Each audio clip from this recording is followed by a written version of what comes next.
This is Unsung History, the podcast where we discuss people and events in American history that haven't always received a lot of attention.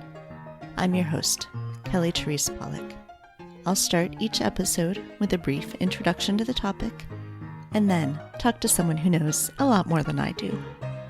Be sure to subscribe to Unsung History on your favorite podcasting app so you never miss an episode.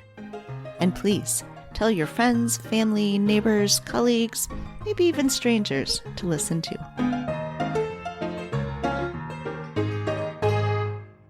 On today's episode, we're discussing TwoSpirit People. The late 1960s and the 1970s were a time of rapid change and organizing, both for LGBTQ folks and for Native Americans. In June of 1969, the riots at the Stonewall Inn in Greenwich Village sparked what would become the modern LGBTQ movement in America, followed up by the nation's first Pride Parade in New York City on the first anniversary of the riots. Shortly before that, in July 1968, the American Indian Movement, or AIM, was founded in Minneapolis, Minnesota. Organized initially by Native American men who had served together in prison. The Indian Relocation Act of 1956, Public Law 959, had encouraged Native Americans to leave the reservations and move to cities, while at the same time the federal government worked to end relations with the tribes. As a result of these policies, nearly 70% of Native Americans had moved into urban areas in search of economic opportunity. In the urban settings, Native Americans felt displaced, and they faced systemic issues of discrimination, poverty, and police brutality. AIM sought to address these issues, leading protests, including playing a key role in the 19-month-long occupation of Alcatraz Island, which invoked the 1868 Treaty of Fort Laramie between the U.S. and the Lakota, which said that all retired, abandoned, or out-of-use federal land should be returned to the Native Americans who had occupied it. On July 23, 1975, these different movements came together at the Twin Peaks Bar in the Castro district of San Francisco, when the Gay American Indians, GAI, group was founded.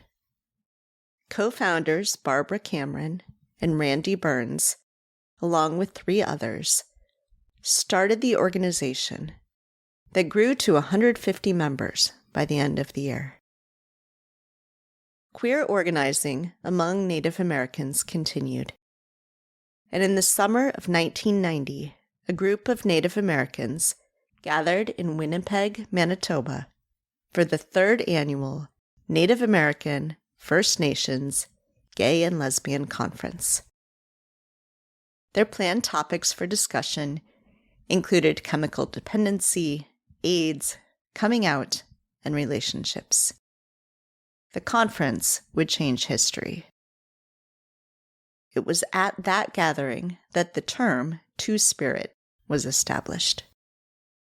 An English translation of the Northern Algonquin term niizh, manitoag.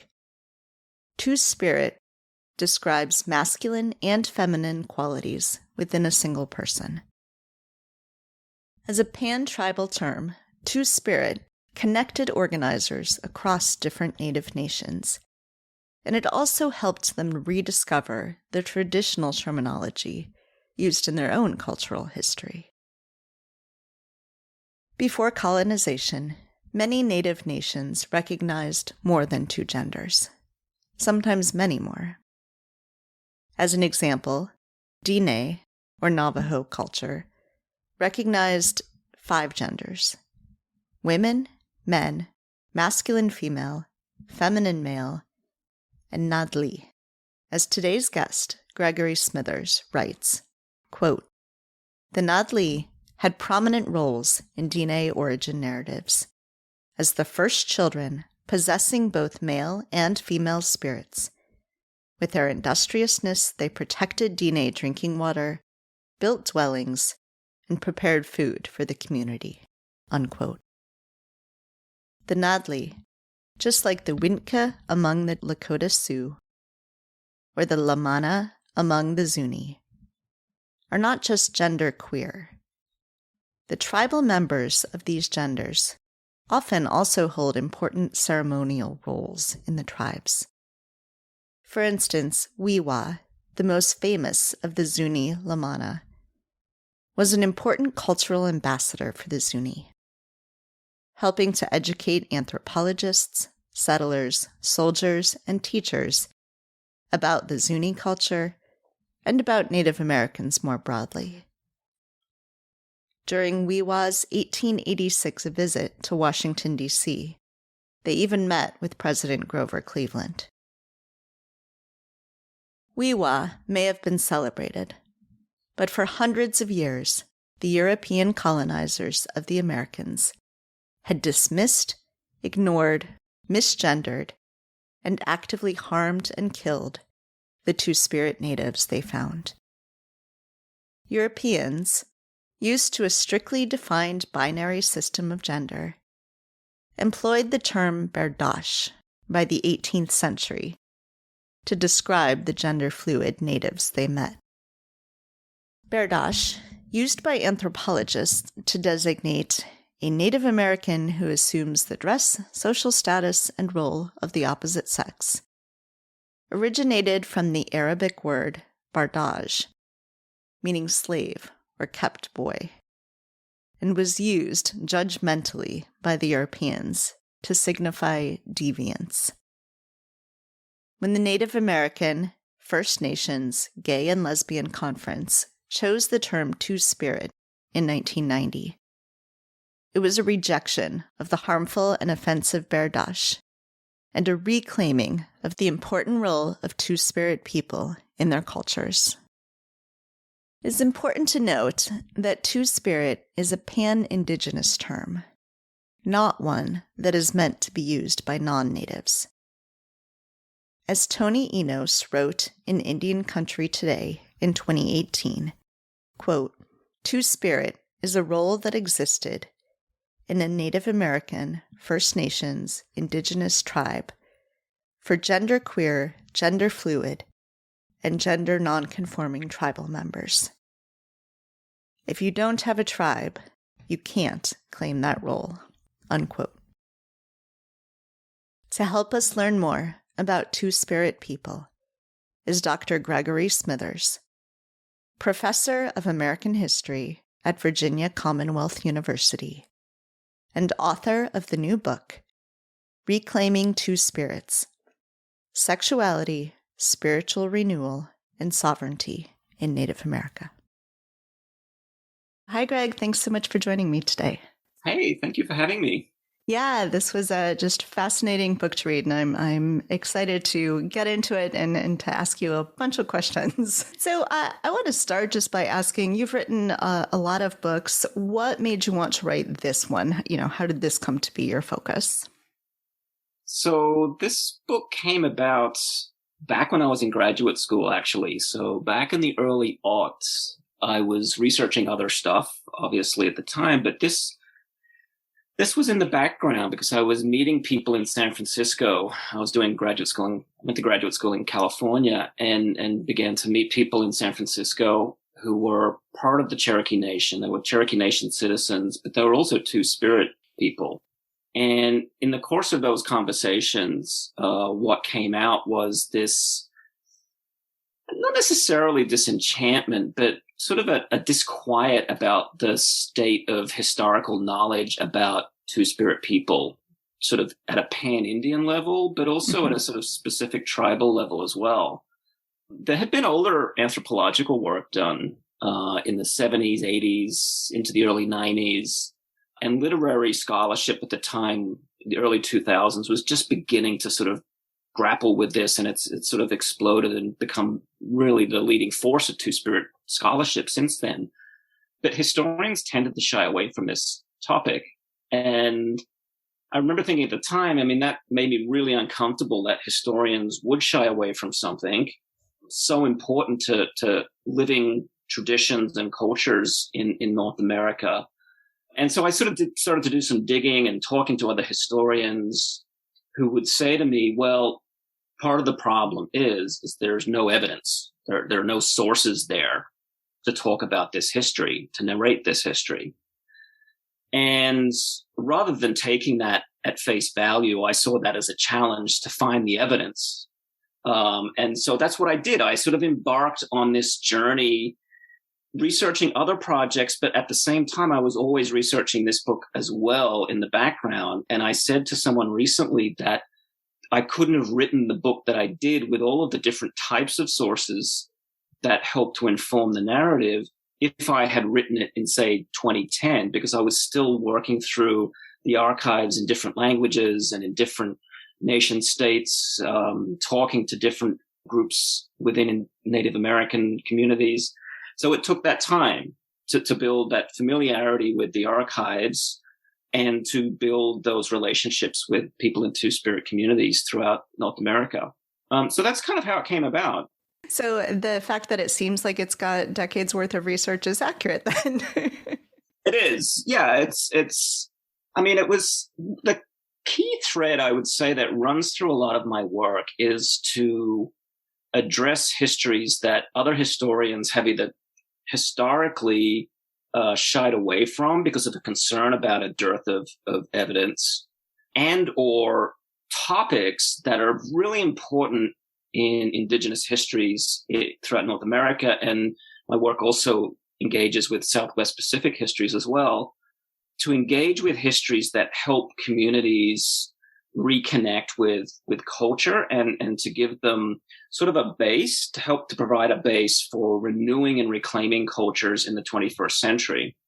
And a lot of that has to do with issues of gender, of sexuality, of spirituality and religion, and issues related to climate change, which run through Native histories from time of contact with European invaders in the Americas and the Southwest Pacific.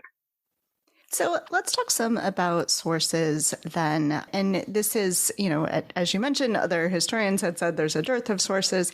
It's tricky, right? Because the sources, the written sources are largely written by the oppressors, by the colonizers, and are often written from a sense of either they don't understand what they're seeing, they're putting their own sort of culture onto what they're seeing, or they're actively trying to wipe out the things that they're seeing are happening. So how do you do that then? How do you read the written sources, look at the archives, and try to tease out what may actually be there? Yeah, you're absolutely right. And I should say a quick word about that erasure process, because it is an insidious form of elimination, because it's so subtle, and in some ways that makes it so much more powerful and enduring, because it informs the way archivists have cataloged material over the centuries, and also how historians approach that material in their writing. I think it's changed over the past probably 2 generations now, and I think one of the big things was the injection of feminist critiques into the historical profession in the late 20th century really moved the historical profession, I think, into the 20th century, and that's continued. And I have to say, I mean, you do see it in so many people who I talk about in the book. George Catlin, the artist in the early 19th century, has a famous painting called The Dance of the Badash, in which he subsequently writes about his desire to see this tradition not talked about any longer, so that there'd be no knowledge of it developed and handed down from generation to generation. Similarly, people like Jedediah Morse, the famous American cartographer, was of the opinion that it would be in the best interest of Native people if they could learn English and forget their native languages. right? Really critical kind of cultural touchstones for the perpetuation and renewal through each generation of storytelling of indigenous epistemologies. So that makes it really tricky in the archive because you're dealing with that. You're dealing with a sort of cultural genocide or an ethnocide, as scholars sometimes refer to it. But what you're also dealing with oftentimes is euphemism. And that takes time to not take euphemism at face value, which I think is one of the issues that historians have fallen down on in addressing topics like gender and sexuality in Native American history. Too often, particularly when we're thinking about Two-Spirit histories, historians in particular have taken the euphemisms and the epithets that have been ascribed to people with gender and sexual fluidity and fluid identities at face value. So we're talking here about sodomites, hermaphrodites, and of course, badash, which is probably the most common term that's used throughout the 19th and 20th century. And in fact, I was at a conference, I've mentioned this a few times, in the early 2000s, where a historian continued to use that term almost 15 years after Two-Spirit People had said in 1990, this is what you should call us now, scholars. Please listen to us.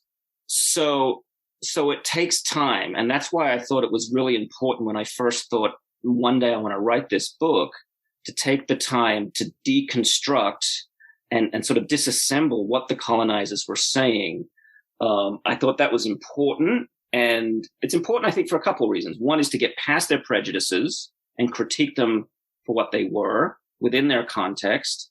It's also important, as Raven Heavyrunner pointed out to me in our conversations as I was writing the book, and Raven, of course, wrote a foreword for the book. He said to me that while many of those sources are really offensive, they do provide a window into our existence, he said, in the 18th century or the 16th century. So it can constitute something of a starting point for reconstructing the history and roles of Two-Spirit people throughout North America. So I guess we should tackle the question of what is Two-Spirit? So you say at one point in the book that it's not a static noun. So what is this? And I realize the answer is a lot of things. It's a lot of things to different people. But, what is sort of the way that you're using Two-Spirit in this book? Well, so the way that I'm using it is very much in the way that Two-Spirit people themselves are using it. So broadly speaking, Two-Spirit is an English translation of an Ojibwe term. And I should point out to people that the Ojibwe are an Algonquin-speaking people. And that term that the Ojibwe use is niizh manitoag. And what niizh manitoag basically translates as into English is Two-Spirit. Now, this comes out of activism that was beginning to coalesce in the 1980s and early 1990s, right? You've got HIV/AIDS, which people are trying to deal with and grapple with. You've got issues of racism and prejudice within the LGBT community at the time, and gay and lesbian Indians, as they then refer to themselves, not feeling seen within that LGBT context, and also not being seen within their tribal communities. Indeed, they faced an awful lot of homophobia within tribal communities in the 1980s and 90s. And so this term, debating the issue of language and terminology, was really important. It was a way of getting past the stigmas that had been attached to gay and lesbian and bisexual people in indigenous communities. It was a way of raising awareness about the importance of both Western medical treatment, but also culturally specific care for people suffering from HIV/AIDS in the 80s and 1990s. And then more broadly, as an umbrella term, Two-Spirit provides a space for people to feel connected at a sort of pan-indigenous level. And through those interactions at pan-indigenous powwows and other gatherings, to then reconnect, to begin the process of reconnecting and reclaiming tribally specific cultures and histories associated with Two-Spirit identities and roles. right? And that means reconnecting with, language terms if they survive related to Two-Spirit roles and identities. It means reconnecting with the roles that people have historically played in religion, in childcare, in knowledge keeping, as historians, a whole raft as caregivers for waterways and the environment more generally. So that's what the term is. And so it's very broad, the term. It doesn't necessarily relate to sexuality. It can, but it doesn't have to. So, for instance, you can have gay Indian men who have told me that, well, they don't identify as Two-Spirit because that's not part of their role or identity within their community. They're gay men, but they're tribal members of a specific indigenous nation. And alternatively, I think it's very important for people to understand that the notion of Two-Spirit and this idea of a person having male and female spirits within their body, within their sort of spirit, it is not sort of a 50-50 formula. It's not reinforcing a binary. It actually is much more dynamic and fluid than that. And so people can, over the course of their life, and depending on the historical and social context in which they find themselves in, lean towards roles that we might associate and ascribe with masculine identities and roles in one context and more feminine in another context. So in that way, this is why I emphasize Two-Spirit is an active verb. It's something that is constantly being nurtured, and new meaning is being poured into it by Native people themselves. I want to ask some about the organization of your book. So you're talking about 500 years of history here. So this is a lot of history to cover. And so you break it into three parts of the book, and you have judgments, stories, and reclaiming. So how did you come up with that structure? Why is this the way you wanted to present this history? So I struggled with the structure, and often I tackle histories that cover large swaths of time and space. So this is not a new issue for me that keeps me up at night thinking about how the heck am I going to do this one?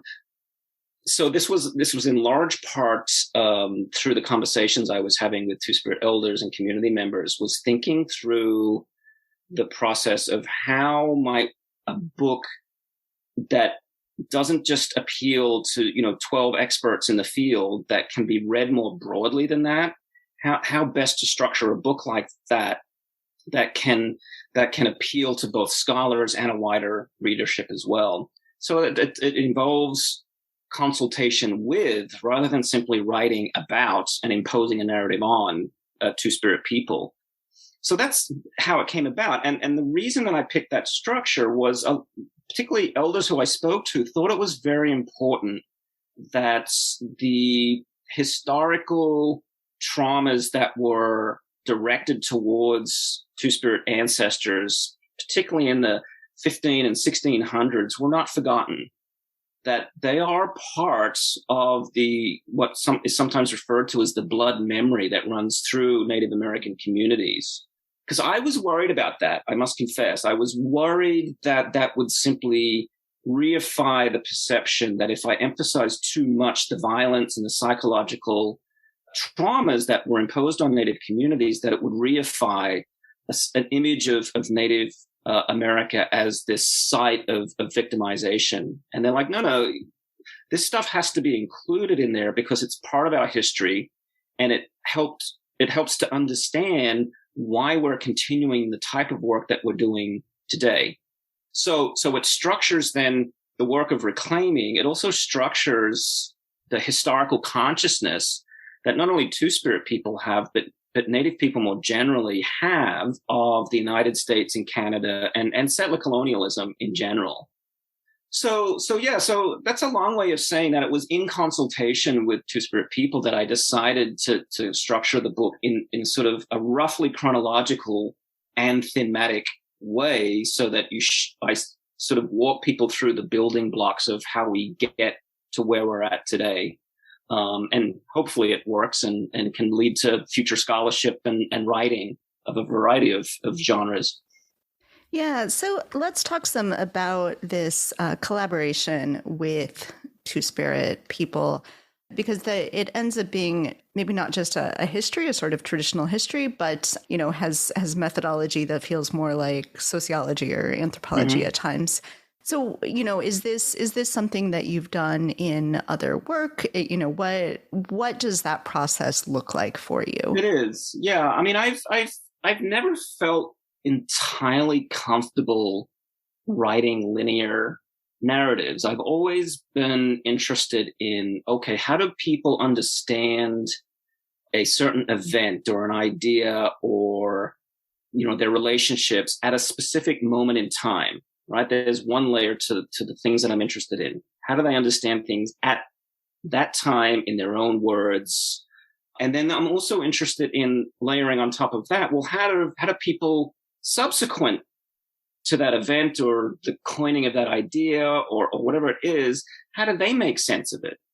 So I'm really interested in how tradition and how notions of community evolve and change over time so that they continue to be robust and meet the challenges of particular communities at any given moment. So I prefer to see history as something that is absolutely vital to our ever-changing present, right? And so it's not something that's in the past and it happened, get over it, everyone. No, this is something that's woven into the fabric of our modern politics, our culture, how we see the world. And you really see that in native cultures throughout North America and in Australia, New Zealand as well. This sort of notion that history is not associated necessarily with linear time, that past, present, and future sort of coexist and cycle in and out of each other to inform people's decisions, relationships, epistemologies, and so on. So yeah, I take that approach, and I recognize that sometimes that doesn't sit well with the economic and old-fashioned social historians of our profession.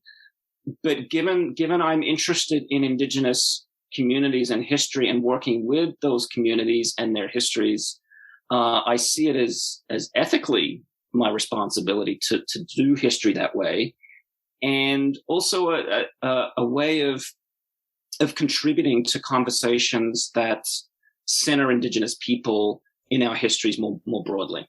Yeah. Yeah, I had been reflecting with my husband. We both grew up in the 80s in the US. And, I think in the 80s, whatever Native American history we were learning, it was like, this is just history. Like, these people aren't around anymore. So it's so welcome to have those present voices. I think it's really meaningful. Well, I actually should say that, I grew up in Australia in the 1980s, right? So that's when I was coming of age. And that was a moment in Australian history when Indigenous land rights were front and center in the cultural and political narrative of the nation. This sort of reconciling with a very dark colonial history, and how do we incorporate Indigenous knowledge and evidence into our legal and political system? And a lot of that led by the mid-1990s to a quite racist backlash against Indigenous knowledge and epistemologies, particularly as it related to land rights.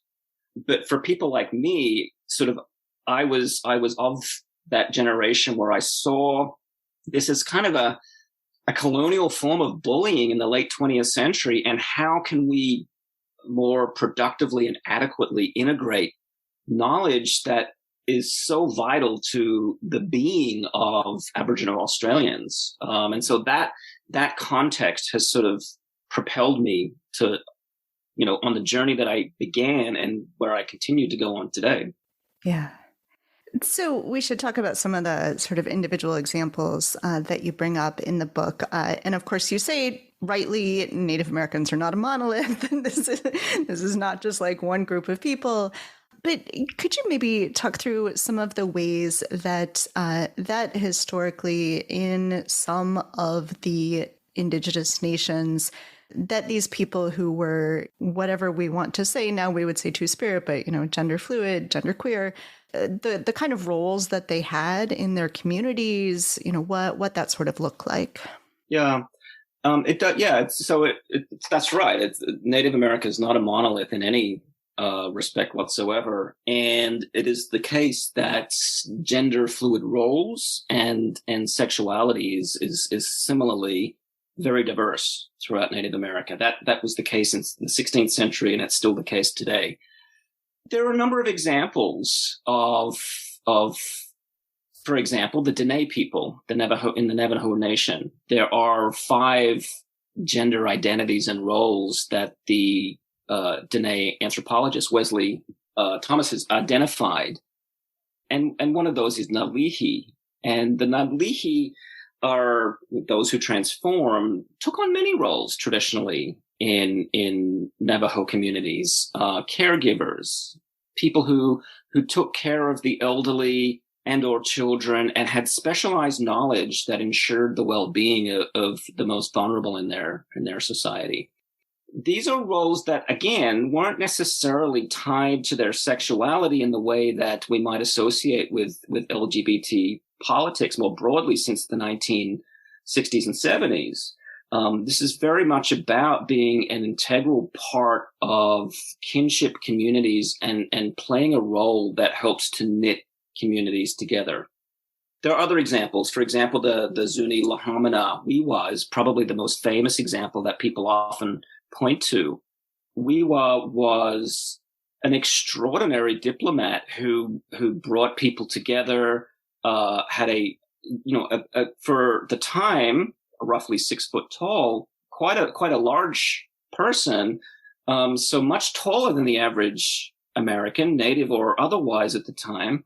And so sort of stood out in that respect, but also stood out because of their ability to sort of quietly bring people together and convince them of the wisdom of what they were lobbying for on behalf of the Zuni. And there's an example I have in the book of when Wiwa goes to Washington.